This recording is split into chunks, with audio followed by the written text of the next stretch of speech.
No, nuestro Jimmy, nuestro querido Jimmy. Y se convirtió en abogado. Qué broma tan cruel. Estoy seguro de que al ver la primera mitad de la serie Mejor llama a Saul, la mayoría de ustedes no sentían nada por Chuck McGill, el hermano de Jimmy, excepto desprecio, repulsión y lástima. Pronto me recuperaré. Volveré al trabajo y continuaré donde lo dejé. Cuando la serie terminó y supimos el destino de Saul Goodman, la actitud hacia Chuck cambió para muchos, pues sus palabras resultaron proféticas. Debes cambiar antes de que sea demasiado tarde, antes de que te destruyas a ti mismo o a alguien más. Saul Goodman causó muchos problemas y arruinó la vida de personas como Kim Wexler, Howard Hamlin y Campbell. También perjudicó a quienes sufrieron por Walter White, a quien ayudó varias veces. Dediqué mi vida entera a construir el imperio de drogas de Walter White. Si ese día no hubiera venido a mi oficina, Walter White estaría muerto o habría terminado en la cárcel en un mes. No es casualidad que nos muestren a Chuck en un flashback en el último episodio, donde se dirige a Jimmy con las palabras: Si no te gusta a dónde vas, no hay nada vergonzoso en regresar y cambiar de camino. Y eso es exactamente lo que Jimmy termina haciendo. Señor Goodman. Me llamo McGill, soy James McGill. Así que surge una pregunta lógica. ¿Y si Chuck tenía razón después de todo? En este video haremos un análisis detallado de Chuck McGill. Chuck amaba o secretamente odiaba a su hermano. Mi hermano me desprecia. ¿Usted odia a su hermano? De ninguna manera amo a mi hermano. ¿Qué simbolismo filosófico se esconde detrás de la historia de Chuck? ¿Qué había realmente detrás de sus acciones? ¿Cómo habría sido el final si Chuck elegía otro camino? Y lo más importante, ¿tenía razón en su actitud hacia Jimmy?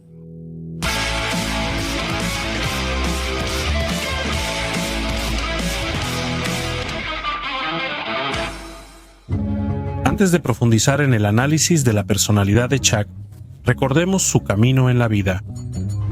Chuck McGill es un abogado respetado de Albuquerque, Nuevo México, y uno de los fundadores de la prestigiosa firma de abogados Hamlin y McGill. Su infancia transcurrió en Cicero, Illinois, en la familia del dueño de una pequeña tienda, Willard McGill, y su esposa Ruth. Chuck desde joven demostró un rendimiento académico sobresaliente. Terminó la escuela a los 14 años con honores, convirtiéndose en el graduado más joven en toda su historia. En la universidad, llevó a su equipo 3 veces seguidas a la final del campeonato de Derecho. Después de graduarse de la Facultad de Derecho, también con honores, trabajó un tiempo en el tribunal, especializándose principalmente en Derecho Penal.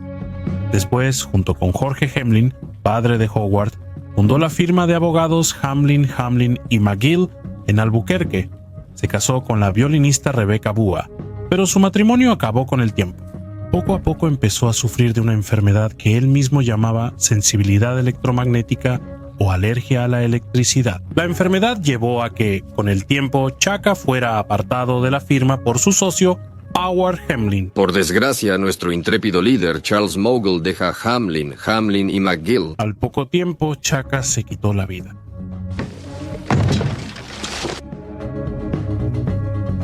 Ahora que hemos restablecido la cronología, podemos pasar al análisis.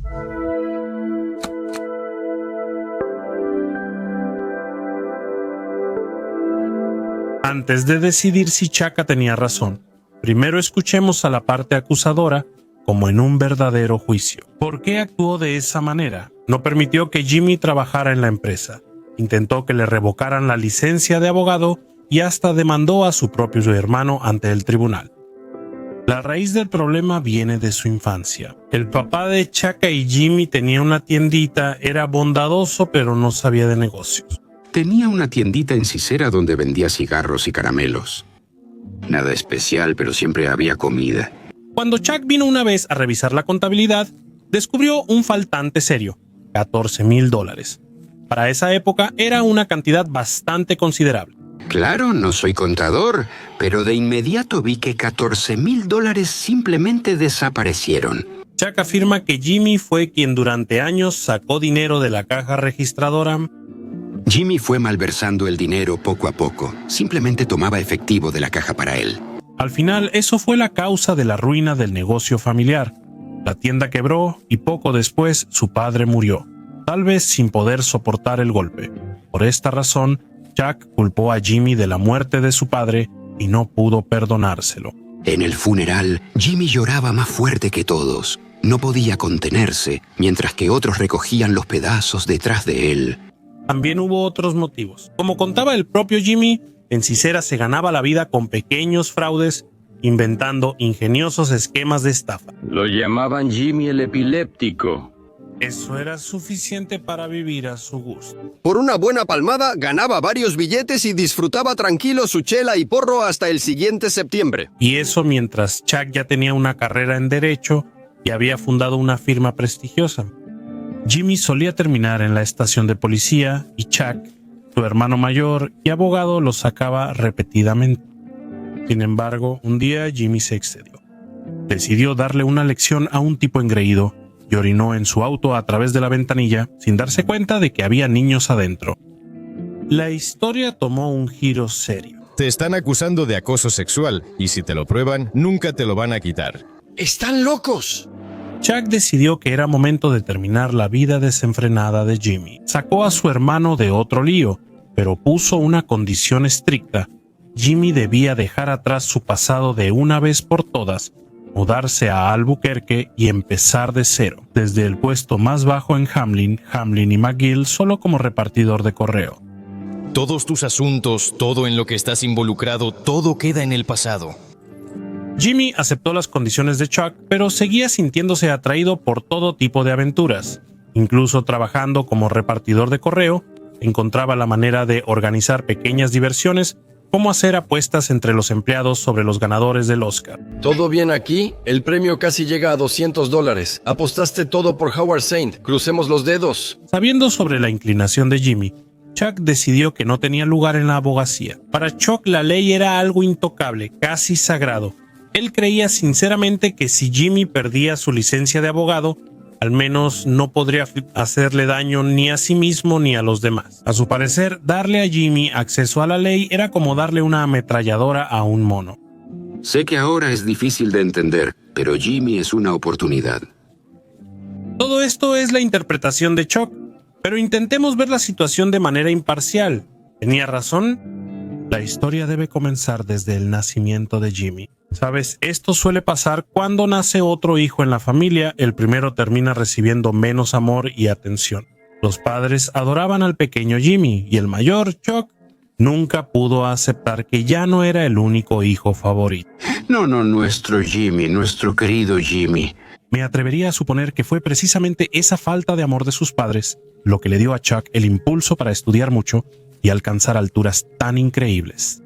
Jimmy, por su parte, era un irresponsable, pero sus padres lo querían porque, a pesar de todo eso, era un chico alegre, encantador y sociable. Incluso en su lecho de muerte, la madre no llamó a Chuck, quien estaba a su lado, sino a Jimmy, que había salido a buscar comida. Jimmy. Mamá, no, mamá, soy yo, Chuck. Jimmy. No, mamá, yo... Para Chuck, fue un golpe amargo, así que no le dijo nada a su hermano sobre sus últimas palabras y decidió ocultar ese hecho. ¿Despertó? ¿Habló algo? No. Este momento dice mucho. A pesar de todos sus logros, en el fondo, Chuck sufría por ser el segundo hijo favorito de sus padres. Ese resentimiento insaciable se transformó en envidia oculta. La ruptura emocional destaca en la escena del juicio, cuando Chuck pierde el control y grita, acusando a su hermano de haber acumulado ese sentimiento por años. Él no va a cambiar. No va a cambiar. Desde los 9 años todo ha sido igual. Otra prueba de lo importante que era para Chuck la actitud de sus padres hacia Jimmy fue la carta que dejó a su hermano después de su muerte. De Chuck. Nadie sabe qué hay en ella. En ella, él recuerda cuando trajeron a Jimmy del hospital y cuánto lo amaba su madre. Recuerdo bien el día que te trajeron a casa del hospital. Fue la primera vez que vi a mamá tan feliz. Ese sentimiento de celos está estrechamente ligado al sentimiento de envidia. Jimmy siempre fue el alma de la fiesta, encantador, ingenioso y fácil de tratar. La gente se sentía atraída por él, y Chuck, por más que intentara ocultarlo, envidiaba ese atractivo natural de su hermano. En el 5º episodio de la 2ª temporada, nos muestran una historia de su pasado, cuando Jimmy está de visita en casa de Chuck y Rebecca.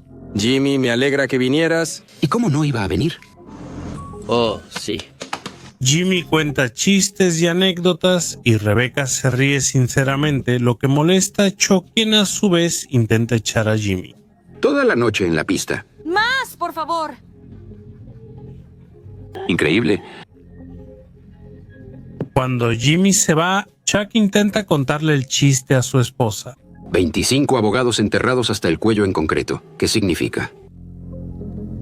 ¿No había suficiente concreto? Y cuando su historia no provoca la reacción esperada, ¿Qué?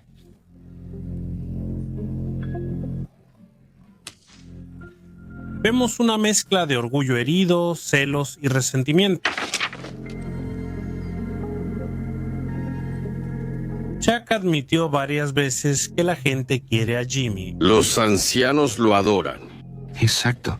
Jimmy sabe tratar con la gente, es cierto. Al mismo tiempo, Chuck se esforzó mucho y tuvo una carrera increíble como abogado, pero la gente de todos modos se siente atraída por su hermano, no por él. Por eso Chuck culpa a su hermano de la muerte de su padre. Por celos y envidia, él afirma que Jimmy supuestamente robaba dinero de la caja, pero vamos a averiguar si realmente Jimmy tomó el dinero y, si lo hizo, ¿eso pudo haber llevado a la ruina de su padre? Un flashback muestra la infancia de Jimmy y su trabajo en la tienda de su padre. En esta escena, un hombre entra a la tienda pidiendo ayuda y dinero. Hoy tenía prisa por conseguir medicina para mi hijo Freddy, que tiene epilepsia. Si me ayudan, estaré muy agradecido. Jimmy de inmediato lo reconoce como un estafador. Papá, te están engañando, como el vagabundo de la semana pasada. Su papá es una persona buena, pero demasiado confiada, no ve la trampa. Por años, estafadores han explotado esa ingenuidad. En la región desde hace tiempo sabían que si llegabas con alguna historia triste, él te daba lo último que tenía sin dudarlo. Toda la chusma de la ciudad sabe que aquí es fácil conseguir una limosna. Sí, vemos como Jimmy toma dinero de la caja registradora.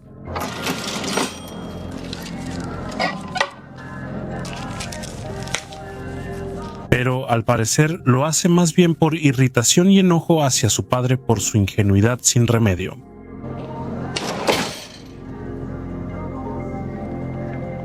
Él toma exactamente esos $8 que el estafador pagó por los cigarrillos. Es más una protesta que un robo consciente. ¿Cuánto cuesta una caja de cigarrillos? $4. Dame 2 cajas.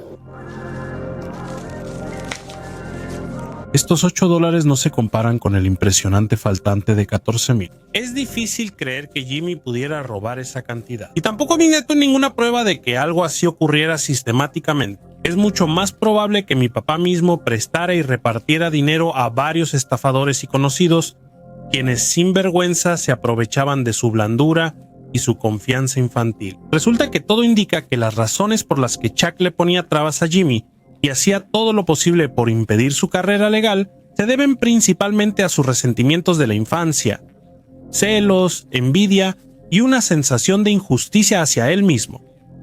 Sin embargo, esto no implica que Chuck estuviera equivocado respecto a Jimmy. Por eso, pasemos a la siguiente cuestión importante, la cuestión de la justicia.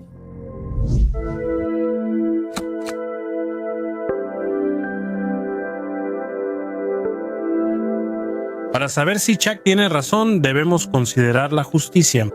Sí, Jimmy violaba la ley, mientras que Chuck, en cambio, era impecable legalmente. Pero ¿qué tan justas fueron sus acciones? Empecemos con Jimmy. A menudo actúa fuera de la ley, pero si lo analizamos detenidamente, queda claro que en la mayoría de los casos, sus acciones están motivadas por un deseo de justicia. Tomemos como ejemplo el caso de los Kettleman. Y Jimmy les toma el dinero, eso es ilegal.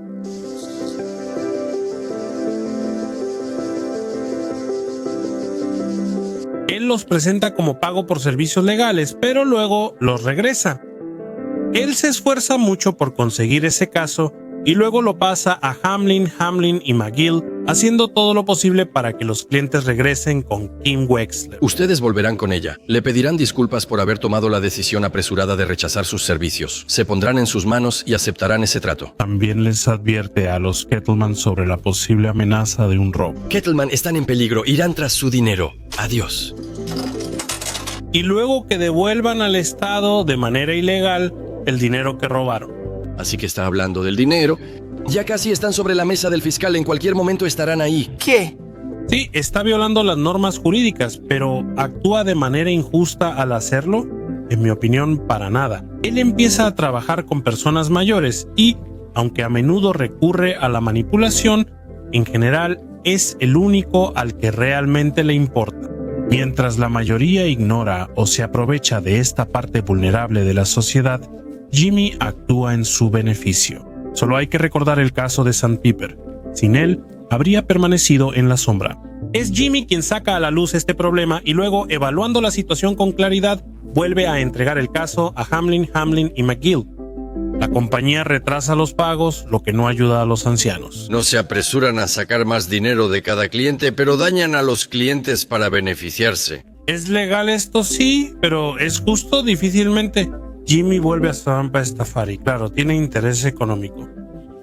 Sin embargo, cuando la situación se descontrola y su clienta pierde el apoyo de sus amigas por sus trucos... Todas se pusieron en mi contra. ¿Pero quién? ¡Mis amigas! Él, movido por un sentido de justicia, revela todo el esquema. Engañaron a la pobre señora Landry. Ella lo sabe. ¿Sabe cuánto van a ganar con esto? Muy bien hecho. De esa manera, él pone fin a su negocio con los ancianos, pero sigue siendo fiel a su propia conciencia. En el caso del Banco Mesa Verde, Jimmy vuelve a manipular ilegalmente. Yo cambié el 1261 por el 1216. Pero en esencia fue para restablecer la justicia, porque fue Kim Wexler quien con mucho esfuerzo trajo a este cliente. La recompensa era para Kim, no para ti, ni Hamlin, Hamlin y McGill. Jimmy interviene para corregir esto, pero no actúa en su propio interés, sino en defensa de Kim. Sí, todo por Kim. Ella se partió el lomo para conseguir Mesa Verde, mientras tú y Howard tomaban whisky. Ese mismo motivo se nota en casi todas sus acciones. Usa esquemas ilegales y estafas, pero la mayoría de las veces, además de su beneficio, sus acciones se deben a un sincero deseo de justicia y honestidad. Chuck actúa casi al revés. A menudo se escuda en la ley como si fuera un escudo. ¿Es legal quitarle la licencia de abogado a Jimmy? Bueno, si se ganó el juicio, sí. ¿Es legal no permitirle asociarse en la firma? Incluso a pesar de que fue Jimmy quien les trajo el caso multimillonario de Sandpiper. ¿Es legal, pero es justo? Si otro te hubiera traído un caso así, le habrías pedido que fuera socio. Dime, ¿por qué? Y Chuck es tan santo. Recordemos cómo Chuck organizó un encuentro con su ex esposa, fingiendo que no tenía ninguna enfermedad. ¿Por qué estás en la oscuridad? Dios mío, apenas empecé a limpiar la perca y ¡pum! Se va la luz. Él preparó bien la casa, inventó una historia para engañar a Rebecca. ¿No es esto una estafa como las de Saul Goodman? ¿Seguro? Por mi experiencia, entre más grande la mentira, más difícil de descubrir. Obligó a Jimmy a confesar que falsificó documentos montando un espectáculo.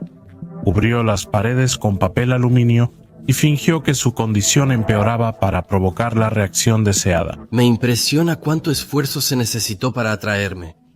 Te provocó para que confesaras algo que iba en contra de tus intereses. Como dije, fingí un ataque agudo. Después grabó en secreto a su hermano con una grabadora. ¿Y eso no es otra estafa?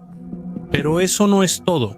Hizo que Ernesto escuchara la grabación sabiendo que él se lo contaría a Jimmy. ¿Podrías cambiar las pilas? Fui yo quien cambió el 1261 por el 1216. Apágalo. Y en un arrebato intentará quitársela. Chuck también contrató un detective privado que vigilaba la cinta todo el día. ¿No parece que tu plan vaya a funcionar? Funcionará, pero es probable que intente robar la cinta de noche. En mi opinión, esto es claramente otra estafa. Después, está dispuesto a demandar a su hermano, a pesar de que esto contradice directamente los intereses de la empresa y puede dañar seriamente su reputación. ¿Por qué documentos importantes que debían estar seguros en la empresa terminaron en la casa de un empleado, sin electricidad y solo con una peligrosa lámpara de queroseno? Tu hermano robó documentos que fueron confiados a Hamlin, Hamlin y McGill. Proteger la reputación de la empresa es parte de mi trabajo. Bueno, ¿a Chuck le da igual? No es momento de preocuparse por apariencias, sino por lo correcto e incorrecto. Al final de su vida empieza a actuar así no solo con Jimmy, sino también con Howard y su propia firma. Tú pusiste tus motivos personales sobre los intereses de Hamlin, Hamlin y McGill y antepusiste tus necesidades. Eso no es más que una baja traición a nuestra amistad. Está dispuesto a hundir la compañía con tal de evitar ser despedido. En resumen, Jimmy recurre a métodos ilegales para finalmente lograr la justicia, mientras que Chuck utiliza métodos legales guiado por motivos deshonestos, egoístas y a veces incluso viles. Todo esto nos lleva a los conceptos filosóficos de la letra de la ley y el espíritu de la ley. Por cierto, analicé este tema con más detalle en mi reseña sobre el Dr. Schultz de la película de Tarantino Django sin cadenas. Les recomiendo verla después de este video. Así, el conflicto entre Chuck y Jimmy en este sentido les quedará aún más claro. Lo repito brevemente, la letra de la ley es su texto y el espíritu es su significado y esencia. Ya Aristóteles y Cicerón reflexionaban sobre el hecho de que una ley separada de la moral puede ser peligrosa. Charles Louis Montesquieu, en Sobre el espíritu de las leyes, afirmaba que la ley ideal refleja tanto la voluntad del gobernante como el objetivo moral de la sociedad. En la jurisprudencia, el ideal es cuando una decisión judicial corresponde tanto a la letra como al espíritu de la ley. Es decir, no solo a las normas formales, sino también a nuestra idea interna de justicia, de lo que es correcto humanamente. Pero, lamentablemente, esto no siempre sucede, y el conflicto entre Chuck y Jimmy lo demuestra muy bien. Considerando todo esto, estoy más convencido de que Chuck se equivocó sobre su hermano. Pero si quedan dudas, imaginemos cómo podrían haberse desarrollado los acontecimientos si él hubiera actuado de otra manera.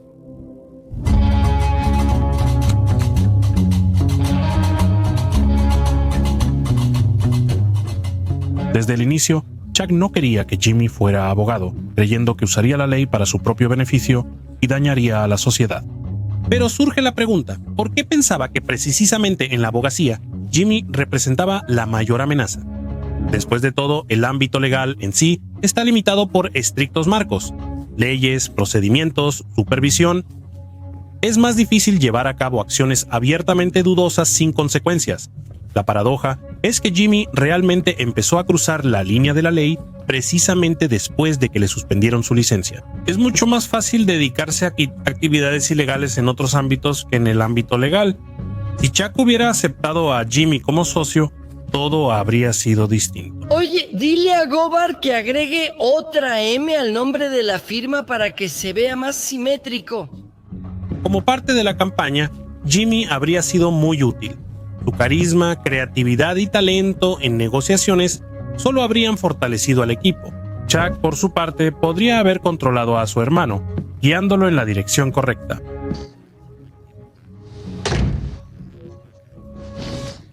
Sí. Además, Kim Wexler probablemente no habría dejado la firma.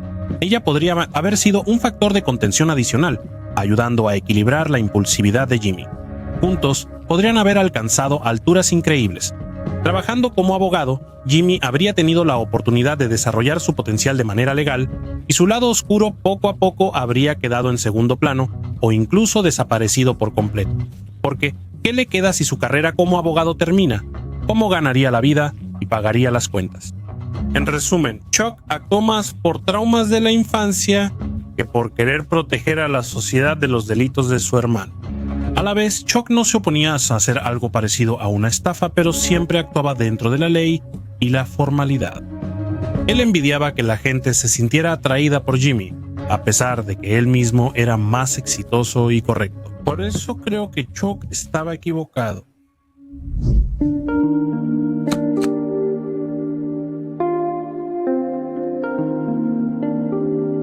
A pesar de que Chuck intentó de todas las formas posibles perjudicar la carrera legal de su hermano, se puede decir que lo odiaba, o al menos que le era indiferente, aunque en una de las escenas, Chuck le dice abiertamente a Jimmy que él no significa nada para él. No quiero herir tus sentimientos, pero siendo sincero, no significas tanto para mí.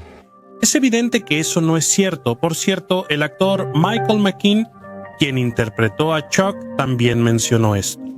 Charles arriesgó demasiado tratando de demostrarle algo a Jimmy y a los demás, lo que prueba que definitivamente no le era indiferente. En el 10º episodio de la 4ª temporada, muestran el pasado de Jimmy y Chuck cuando Jimmy recién se hizo abogado. Ahora soy abogado. Así es, ya llevo siendo abogado por 3 horas enteras. En esta escena cantan juntos en el karaoke. Sal. No. Después, Chuck ayuda a Chonta, su hermano. Lo acuesta y le quita los zapatos con cuidado, como si fuera un niño. No, solo siéntate. Bien, así, sí. E incluso le prepara el desayuno. ¿Qué quieres que te prepare para el desayuno? ¿Huevos o hotcakes? Hotcakes. En estos momentos se nota claramente que realmente se preocupa por su hermano menor. La canción que interpretan, The Winner Takes It All, de ABBA, no fue seleccionada por casualidad. De alguna manera, refleja la esencia de su relación e incluso suena como una profecía.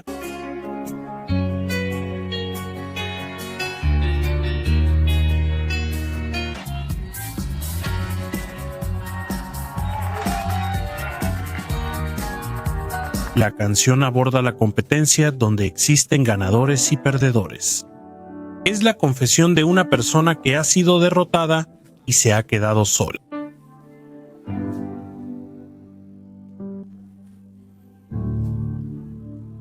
Al final, Chuck se convierte en ese perdedor, y por más alegremente que la interpreten, debajo de eso se esconde el futuro colapso de su relación. Chuck perderá todo: matrimonio, familia y trabajo. Y Jimmy resultará ser el ganador, pero la victoria será más bien amarga. Si se fijan, es Jimmy quien canta la línea sobre el ganador, mientras que Chuck toma las palabras del perdedor.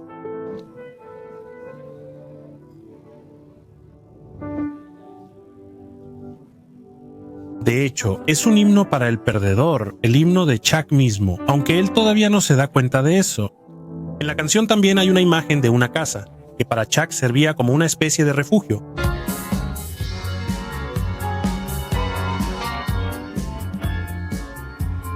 Y una mención a las reglas que Jimmy amaba romper.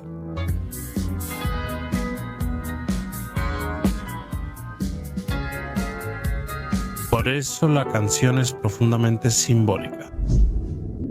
Si seguimos con el simbolismo, la imagen de Chuck McGill aislado en una casa oscura, como en una cueva iluminada solo por una lámpara y cubierto con mantas espaciales, inevitablemente recuerda la cueva de Platón.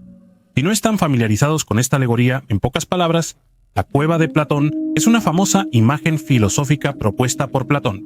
Imaginen personas encadenadas desde su nacimiento en una cueva, solo mirando la pared frente a ellas. Detrás hay un fuego y figuras que pasan proyectan sombras en la pared. Los prisioneros creen que esas sombras son la realidad, pues nunca han visto otra cosa. Esta enfermedad para mí es tan real como la mesa, como toda esta casa, tan real como usted. Pero si liberan a uno de ellos y lo sacan afuera, al principio quedará cegado por la luz y luego entenderá que todo lo que conocía era una ilusión.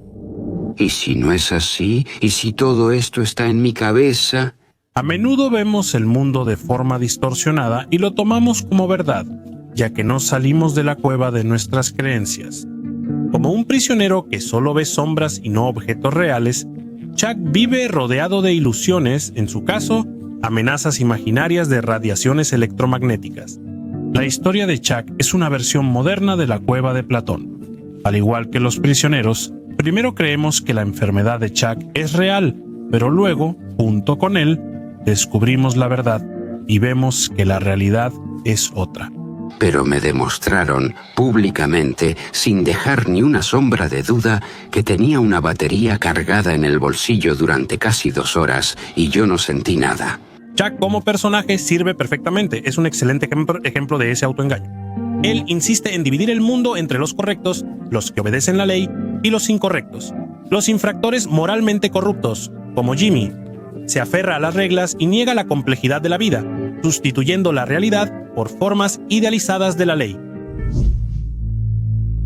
Cuando empecé a analizar a Chuck McGill, resultó que un solo video simplemente no era suficiente, porque si se dieron cuenta casi no toqué el tema de la llamada sensibilidad electromagnética de Chuck, y detrás de eso se esconde mucho más de lo que parece a simple vista. Por eso, en la siguiente parte intentaré llegar al fondo del asunto, seguir toda la cadena de la enfermedad de Chuck desde su origen y desarrollo hasta el triste final, y darle a Chuck un diagnóstico real. Si quieren ver ese tipo de análisis psicológico, apoyen el canal. Un like, un comentario, ver cualquier otro video del canal. Aunque sea de fondo, todo eso ayuda a que el video llegue a más personas y me da la señal de que el tema les interesa. Si están viendo este video después de que salió la segunda parte, busquen el enlace en su pantalla y en la descripción, vayan a él sin dudar, seguro que no los va a decepcionar.